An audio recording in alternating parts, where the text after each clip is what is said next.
의천검과 도령도 전설의 두 검을 얻게 되면 천하를 호령할 수 있다 하여 강호는 피바람이 불었습니다. 결국 무리민들은 육대문파와 명교 두 파로 나눠지게 되었고 치열한 사투를 벌이게 되었죠. 도령도를 손에 넣게 된 명교의 근무 상황은 육대문파에게 쫓기게 되었고 그와 의형제를 맺은 장치산 또한 육대문파를 피해 잠적해버렸습니다. 그로부터 몇 년 뒤 무당파 사부인 장상풍의 생일잔치로 인해 강호로 나오게 된 장치산의 가족. 你知我？好啊。叫咗你唔好落馬車㗎啦。 갱음을 내며 나타난 강호의 고수들 현명인호.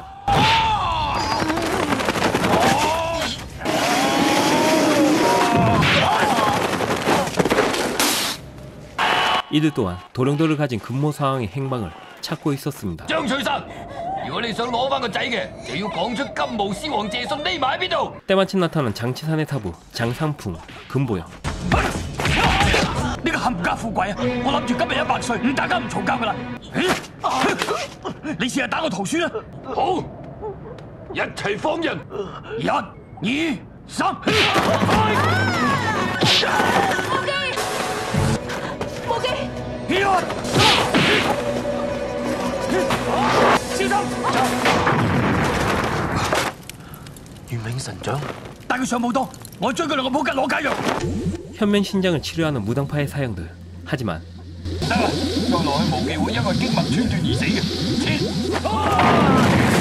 이들의 내공으로 독을 빼내지 못했죠. 도령도의 혈안이 된 육대문파가 들이닥치고 전설의 의천검을 가진 멸절이 무력을 가합니다.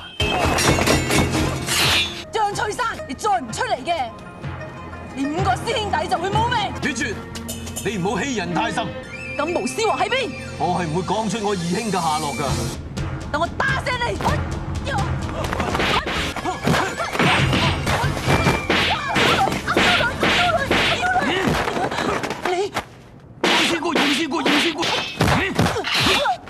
악의적인 명분으로 전설의 의천검을 함부로 쓰기에 빼앗아버린 장삼풍.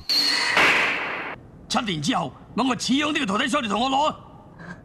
張三豐。 你恃住武功蓋世嚟包庇你個徒弟？師傅，一人做事一人當。 강직한 장치사는 의리를 중시했기에 육대문파에게 굴하지 않고 안타까운 선택을 해버립니다.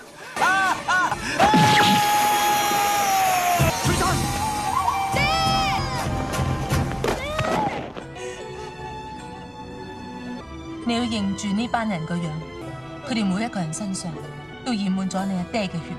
你大個仔要為阿爹報仇。 一個都冇俾佢哋走甩。而家就只有你一個人知道謝遜嘅所在。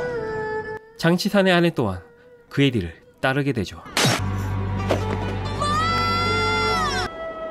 아픈 기억을 가진 채 8년이 지나고 어느덧 성장한 장무기. 무기! 현면 신장으로 내상을 입은 무기의 몸은 약골이었습니다. 하지만 현면 신장을 치료할 수 있는 유일한 방법이 있었는데 소림 하공두타의 구양신공으로 치료될 수 있었죠. 대결을 피한 뒤 절벽 아래로 사라진 하공두타. 如果佢冇死，佢嘅九陽神功功力一定可以救你。師公，咩事啊？請說。 무당파에 찾아온 아미파의 제자 주지야. 출중한 미모를 가진 여우조. 我未弟子周子陽。 전설의 의천검을 찾으러 온 것이었습니다. 7年之後，揾個似樣啲嘅徒弟上嚟同我攞。無忌，攞翻把倚天劍俾佢。 설레는 마음으로 검을 건네주는 무기. 多謝無忌師兄。你一場嚟到就喺度住幾日啦？多謝張真人。 수련하는 모습을 바라보며 부러워하는 무기는 無忌師兄。 현면 신장에 당해 무공 수련을 할 수 없는 약골이 되었죠. 志玉師妹啊，不如一齊去練劍啊！佢8年前中咗元冥神掌，呢世都練唔到武功噶啦。 밤이 되자 주지학의 방을 염탐하는 여러 마리의 작것들. 喂，你哋做咩啊？ 흑기사로 등장해 無忌師兄，咩事啊？即係話有人裝你啊？ 冇驚啊，不如你入嚟陪我一陣啦。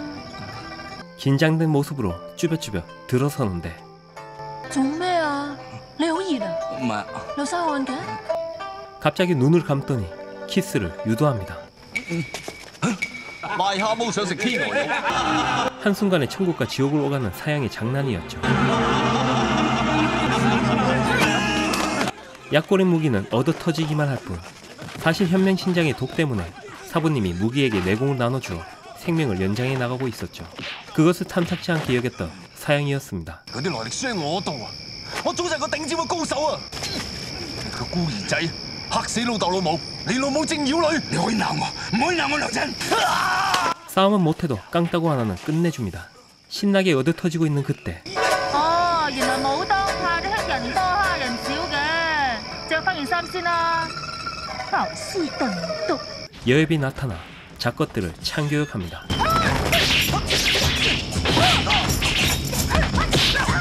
복면을 쓴 여자는 귀여운 외모의 구숙적 누나. 사실 이곳에 온 목적은 따로 있었습니다. 小妖女，等你試下倚天劍咪厲害。多謝喎。 의천검으로 양팔에 묶인 쇠사슬을 풀기 위해서였죠. 乜你武功真係咁渣㗎？ 벼랑 끝에 몰리게 된 두 사람. 唔係咪花面貓？ 張無忌，你勾結魔教妖女，搗亂真武大殿。姑娘，我累咗你啦。 叫小超，我睇你兩個走到去邊？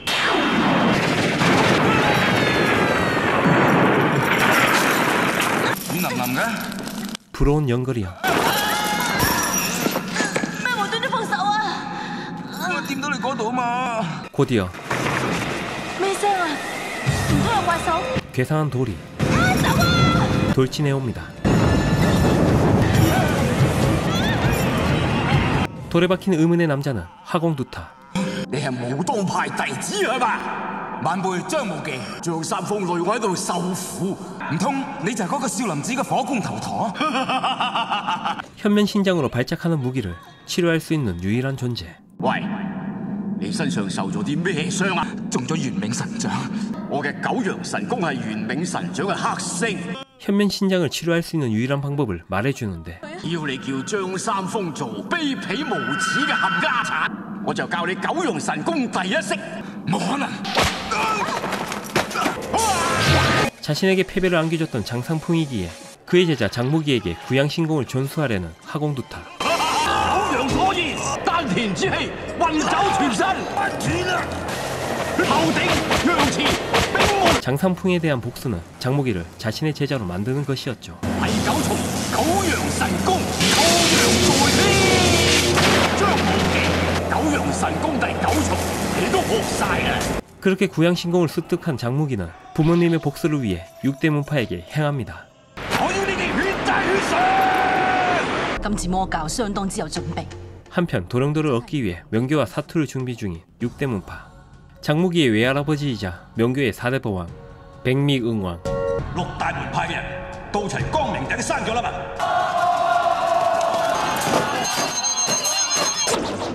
명교 또한 6대 문파와의 사투에 철저히 대비하고 있었죠. 전설의 도령도를 둘러싼 처절한 사투를 벌이는 강호의 무림인들. 치열한 싸움판에 뛰어든 장무기 살생을 하지 않으며 싸움을 말려버려야 하지만 九陽神功。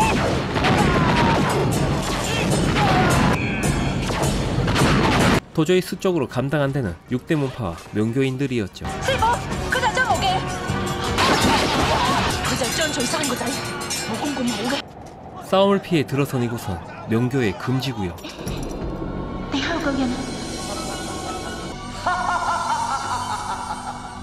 我成軍今日就要利用六大派將你魔教消滅。呢個可能就係我義父金毛獅王嘅大仇人成坤。 송건은 조정의 개로 활동하며 명교 교주에 대한 원한으로 강호의 무릉인들을 분열시키고 싸움을 일으킨 장본인입니다. 邊個？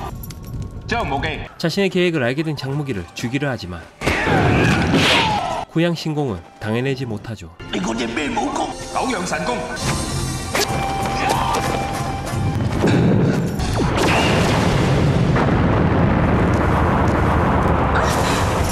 唔好像九陽神功啊！我驚道門未打開，呢度已經冧啦。呢度有幾行字啊？ 시신 밑에는 절을 하라는 글이 적혀 있었고 你保佑我哋。 절을 하자 건곤대나의 신법의 무공이 적힌 6개의 석판이 내려옵니다. 呢六塊大石板就係乾坤大挪移心法啊！公子你快啲練啦，我哋可以翻出去啊！ 한편 명교는 6대 문파의 거센 화력에 궁지에 몰리게 되고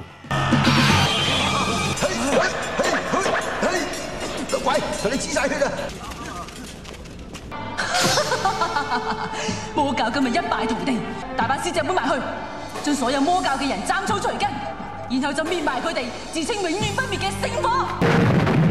위기의 순간 건건 대나인 신법을 터득하고 나타난 장무기. 大班長唔聽住，無忌，乜你冇死到啊？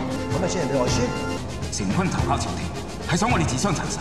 你口口聲聲話成坤，咁佢而家喺邊？佢卧底喺少林寺20幾年，係一個蒙面嘅真人。 소림사를 모욕했다며 이상한 눈썹을 휘날리는 승려가 다짜고짜 덤벼댑니다.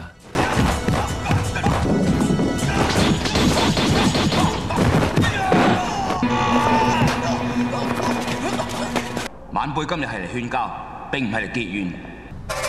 이번엔 아미파의 멸절이 나서는데 張無忌，我領教下你嘅武功啦！我要同我爹報仇，唔得。如果今日同六大派結仇就中咗成昆嘅計，我要忍，我要成為武林至尊，至可以同朝廷對抗。乾坤大挪移，姚師傅，姚師傅，姚師傅，小蕭，多謝公子。麻煩你將呢把劍交翻俾你師傅。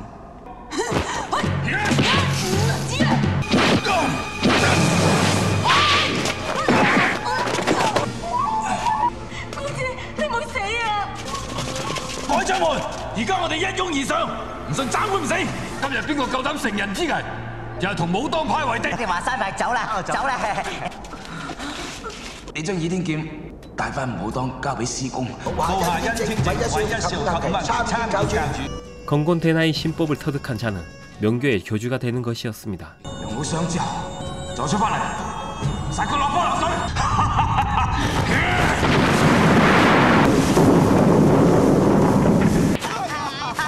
기력을 회복한 뒤 강호로 창교육을 나선 장무기. 華山係名門正派，居然出咗嚟呢兩個敗類。 목숨을 구걸하며 따끈한 정보를 주겠다는 잔챙이들. 話武當五合走嗰陣，俾成班和尚圍攻啊，好似係少林派啊！ 소림사의 습격을 받고 쓰러져 있는 무당파의 사형. 佢哋突然間用十兩軟筋散暗算我哋，邊個聞到或者食咗就武功全失。 잡혀간 사형들에게 먹일 해독제를 구해야 했습니다. 四位師兄弟俾佢哋捉晒去。 그런데 누군가 해독제를 모두 사재기 해갔다 합니다. 個人喺附近一個地方叫做綠柳莊啊。綠柳莊 노규장으로 향한 이들. 이곳엔 아름다운 미모의 여신 조민, 장민 누나가 있습니다. 小心啲啊！未知趙姑娘包實附近嘅大夫同草藥。在下一早就準備咗天下第一療傷聖藥黑玉斷續膏。 순순히 해독제를 건네주는 것이 수상하기만 하고 무당파 사형이 뺏긴 의천검이 보입니다. 公子啊，佢喺後邊掛住嗰把咪倚天劍。係。你實支盒裏邊一定有黑玉斷續膏噶啦。 아리송한 말과 웃음, 잽싸게 의천검을 회수하는데 이들 역시 심향연근산에 중독돼 버립니다. 해독제를 얻기 위해 다시 돌아온 장무기. 잔챙이들은 가볍게 재워주고. 張教主果然有信用噃。點解你暗算完武當五合，又暗算我哋？攞雞咗嚟！你咁樣係求我啊，定係逼我啊？唔好以為你係女人，我就唔敢喐手啊！ 我知啊。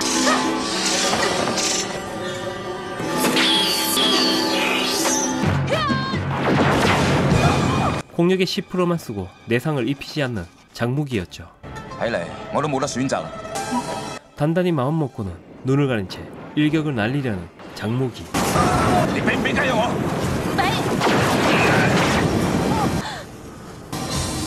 你唔怕我咩？我遲早都係你嘅人噶啦，我都無謂反抗啦。 不知羞恥。 조민은 해독제를 주는 대신 의미심장한 약속을 제안합니다. 你應承我3件事。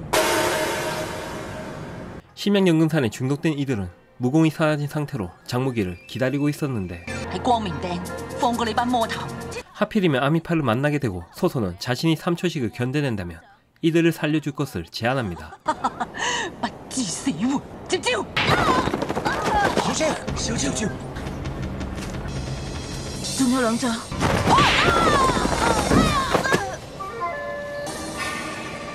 仲有1張。 두려운 나머지 손을 뻗자 날아가버리는 멸절. 소소에게 공력을 전달한 장모기 때문이었죠. 치명상을 입게 된 멸절은 쓰러지고 조정에게 송골이 나타나 속편을 안시하며 사라집니다. 滅絕師太，汝陽王想請你京城作客，請。 소림사로 찾아온 장목이. 그런데 이곳은 초토화돼 있습니다. 先朱少林後面武當為我明教武林稱王。 명교가 소림사를 학살한 것으로 위장한 조정놈들이었고 다음 제거 대상 무당파가 위험합니다. 我哋即刻趕去武當山。係。家豬，你哋走先。 다급히 무당파로 들어선 한 승려. 張真人俾魔教嘅人攻咗入去，除咗我之外，冇一幸免啊！ 이놈은 조정의 암살자였습니다. 呢個和尚係假㗎，佢係魔教嘅人。師公，無忌原來未死，加入咗魔教，學成各種妖術。 야금야금 접근한 이놈 또한 조정의 개가 돼 있었죠. 黐樹，你竟然暗算我！ 歸順朝廷，共享榮華富貴好過啦！ 곧이어 조정의 자객들과 강호의 고수들 현명인호가 들이닥칩니다. 原來武林中呢幾十年嚟嘅恩恩怨怨，都係朝廷一手搞出嚟嘅。只要你肯為朝廷效力，武當上下就享盡榮華富貴。今日你唔歸順朝廷，就只有死路一條。我張三豐呢世人乜都敢做，就係唔敢做漢奸。唔使驚，我拗下痕啫嘛。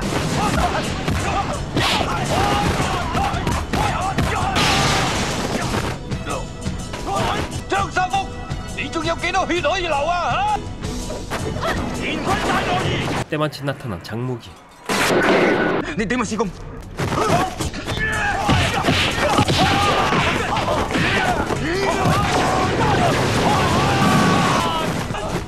현명신장을 가볍게 받아치는 구양신공.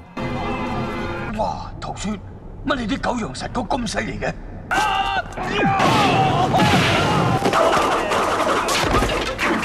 기술적인 하사가 함께 조민이 등장합니다. 唔通你想武當血流成河咩？師公，唔使驚，有我喺度。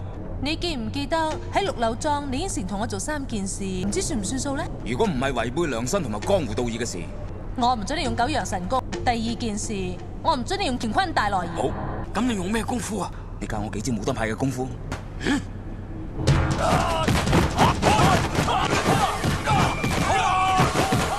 太極啫，無極而生。師公，你而家才開始，我就嚟頂唔住啦，快啲啦！心靜身靜，意氣運行，開合虛實，內外合一，運游成江，光入。你忘記晒所有招式，就練成太極拳。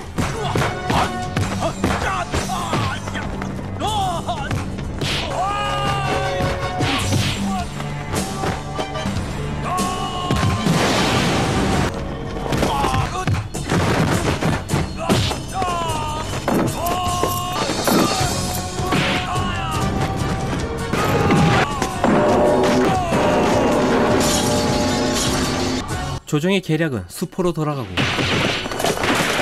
도주하는 조민을 막아선 장무기. 恭喜你有個咁好嘅徒孫啊！你咪有個好外孫。 여자에게 약한 장무기는 부끄러워 뒷걸음질만 칩니다. 而家我放你走，先係第3件事。今日算你武當派好運，我哋走。 조민은 속편을 안시하는 대사를 남기며 떠나죠. 張無忌，你仲爭我1件事，你要記住，你夠6大派就去大都揾我啦。 2부작으로 기획한 의총도령기였는데요. 흥행 실패로 제작사가 파산해버려 속편 제작이 무산됐다고 하네요. 하지만 29년 만에 드디어 의천도령기 속편이 나왔습니다. 또 한 가지 반가운 소식은 자단이 형이 장산풍 역으로 캐스팅됐는데요. 현재 중국 OTT 플랫폼에서 2파트로 나뉘어 공개됐다고 하네요. 국내에서도 곧 볼 수 있으리라 생각됩니다. 맛보기로 예고편 보시죠. 我是现任明教教主张无忌，要把6大派的人救出来。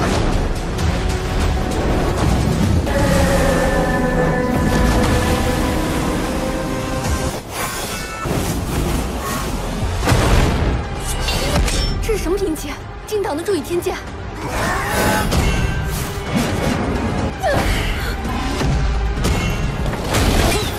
佛陀龙刀消灭明教。